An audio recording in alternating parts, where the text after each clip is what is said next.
believed was the Stop the AVN blogger, Reasonable Hank. Peter Tiernan was not Reasonable Hank, but he was unable to convince the anti-vaccination people of that fact. Peter Tierney, who lives 1,000 kilometres away from the Northern Rivers, is Reasonable Hank, and I began by asking him a short while ago when he took his strong pro-vaccination stance. I don't think I ever really did. It certainly, I was certainly provoked into action, along with a number of my now friends, when Stop the Australian Vaccination Network was formed in 2009, and that was formed primarily because of the harassment the McCaffrey family got from anti-vaccination activists after their little baby daughter died. So it was really your anger over the way they were treated that drove you to become involved, rather than a very strong pro-vaccination stance? In my case, most certainly, yes. What did you decide to do? How did it kind of unfold, I suppose? I think the AVN drew, the AVN, we can say that. They drew attention to themselves, but just simply by their actions. And what happened was a wider audience decided to investigate their claims further, and their claims were found wanting. And the only way to really address things like this is through lodging formal complaints based on very good evidence, and so that's what happened. What did you find out about the organisation that was then called the AVN when you started looking into them? Well, they used to be given quite... they were given probably an air of legitimacy, I suppose. They were seen as a go-to source for the other side of the vaccination debate. It was a practice of false balance, in which their president was interviewed up alongside professors of immunology on radio and television, and the information that the AVN provided and still provides, regardless of an HCCC public warning against them, it's just it's baseless and misrepresented. So the campaign was started to ensure that the community was aware of exactly what this anti-vaccination organisation stood for, with its then duplicitous name. When did you start engaging in social media interactions with AVN members? Oh, probably in 2009, around the same time. It was pretty full on back there. There's there was a lot of argumentation and such, but you tend to grow tired of that pretty soon after that. I started my blog in 2010, and I had no intention of ever starting a blog. I'm just not that computer literate. But I tend not to argue with anti-vaccinationists anymore, mainly because it's time-consuming. For myself, it's pointless. You cannot argue with people who refuse to accept evidence when it's presented to them. Was that when you came up with the pseudonym Reasonable Hank? Oh yeah, that was just it was more like a amusing Twitter handle. That's all that was. And then I started the blog, and I thought, oh well, I may as well just call it that. Have you ever received threatening emails, messages? Have you ever personally received any threats? Oh, yeah, certainly. I've got a lot on my, I call it my testimonials page. It's the contact page on my blog. A gentleman in South Australia sent me Facebook messages, several Facebook messages, threatening to kill my whole family. A gentleman in Western Australia he's left a series of threatening videos. He posted these things on video. He's threatened to strangle me if he ever finds me. Lots of anonymous threats as well. Yeah, there's a lot, and it's an example of exactly why I don't allow my image or, exact location on social media. How did that make you feel? Oh, it's when you first start getting them, you don't know how to react. You don't know whether to take them seriously. So certainly anxiety-inducing, most certainly. And when you start to realise how erratic these people are, then it does start to become a worry. And when, like, I'm a sole parent of 2 kids, so you do start thinking about the safety of your family, and if anything happens to yourself, then, who's going to raise your kids? What did you do when you were threatened? Did you report it to the police? With the death threats from the South Australian gentleman, I didn't originally because I wasn't sure just how far I should take it. I know that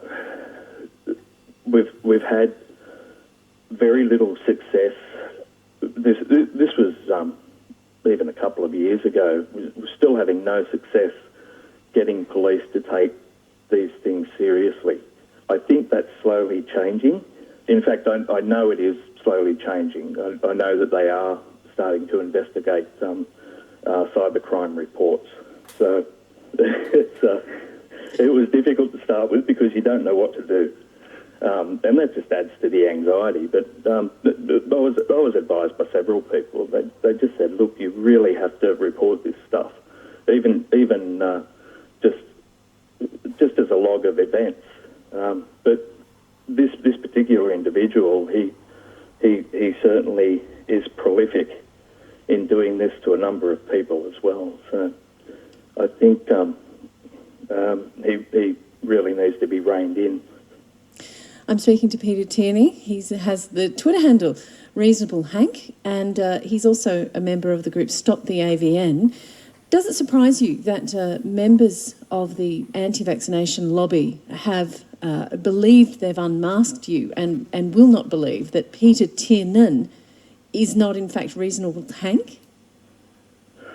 It doesn't surprise me at all, actually, when you sit down and have a think about it, because there's a known thing called the backfire effect. It's a form of confirmation bias where if somebody's got a deeply held position, if you present evidence to them with certain people, it can make them dig in even further. And conspiracy theorists are especially susceptible to this. So what happens is when they are presented with evidence, they dig in even further. So we've had, several media outlets now. I know that Peter Tiernan was on your program yesterday morning, and I was at work. Sorry, but I'm not surprised that they have dug in.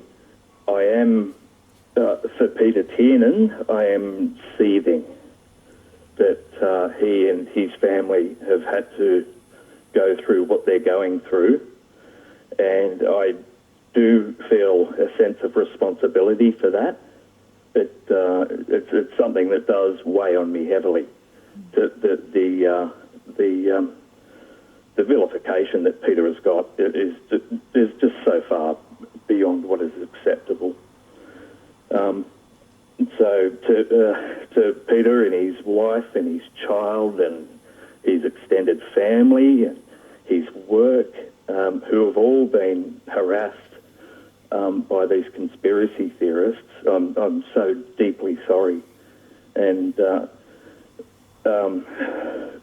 we've had, even publicly on my page, and I'm pretty sure on Stop the AVN, we've had numbers of people putting their hands up to say if Peter does want to take this further, then they'll be digging into their pockets to assist him in ensuring that he gets some sort of legal redress.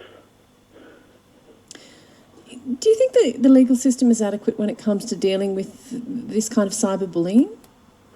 I'm not an expert. I only know what I know because just from being a citizen going through it. But the Act is there. The sections of the Criminal Code Act are there. They're available, and people like Mariam Vezadeh have successfully used the applicable sections of the Criminal Code Act to get convictions against people who make threats. So it is there. The hard part is getting it applied, and along with that comes the all the little necessary things you have to do. Timekeeping, screenshots, so that if it is investigated, that IP addresses can be subpoenaed and times matched up and all this sort of thing. So it's extremely involved, but it can be done and should be done.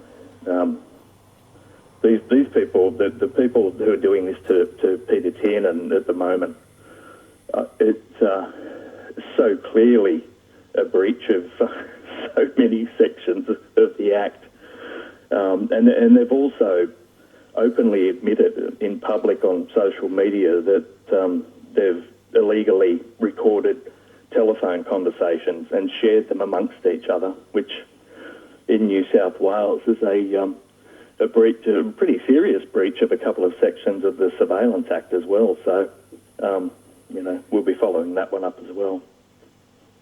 Do you have a scientific or a legal background yourself? No, nothing. What I say on my blog is what I am. I'm just I have been a single stay-at-home dad for the last couple of years. That's why I've been able to commit more time than other people to this and to the blog. Do you think that you'll ever really be able to walk away from this now? No, I don't think I will.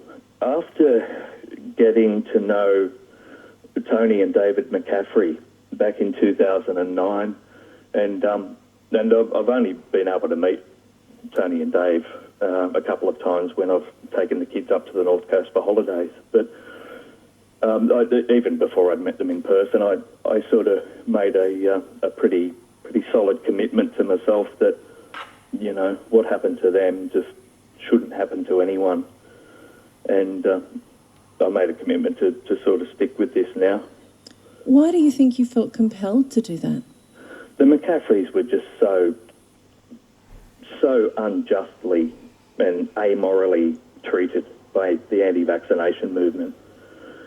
And this is a movement which we must remember was still being given some legitimacy in the media at the time. The group of us, more or less, have made the same commitment that this, we can't allow this to happen again. And they did do it again. They've certainly gone after the family of Riley Hughes, who passed away just last year from whooping cough as well. So they've done the same things to Kath and Greg Hughes. So yeah, I think everyone will be around for quite a while, and the numbers are only growing.